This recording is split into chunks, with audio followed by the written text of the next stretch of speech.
In this session, we're going to talk about tools of the trade. Now, the model for this class is to really essentially focus on using the lab computers for creating your projects.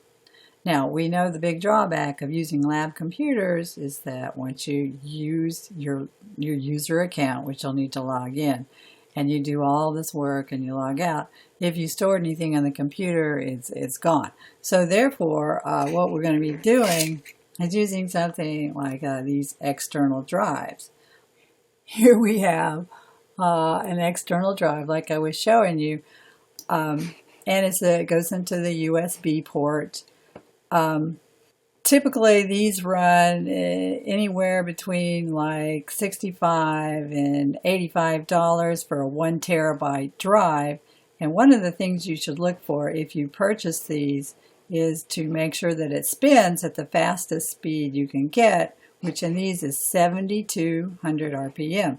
Now, the cheaper ones will spin at like 5,400 RPM, and that is not really good for video. I mean, if that's all you have, you'll just have to suffer through slow performance on your application once you start building your project up. So that's called just an external 1 terabyte drive right here. Of course, you can get a smaller one, but not much smaller. I definitely wouldn't go below 500 gigabytes.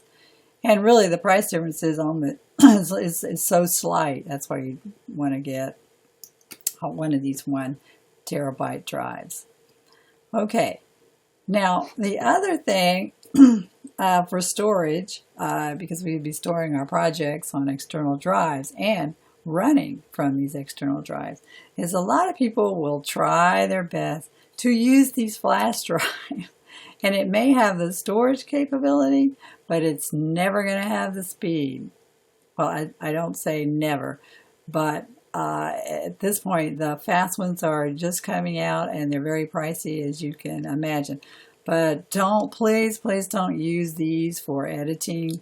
It might start out okay in your initial phases, but as you add to your project, it's going to cause freezing and just so slow that you'll just have to end up restarting the computer.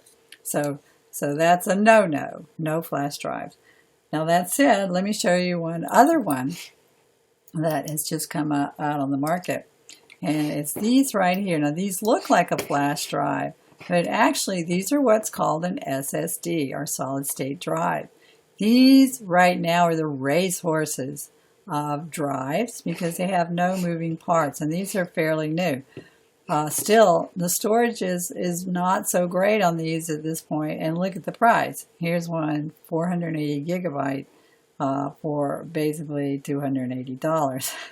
So that's kind of out of my price range. I don't know about you, but they're just coming out, and like I say, not to totally disqualify these SSD drives forever.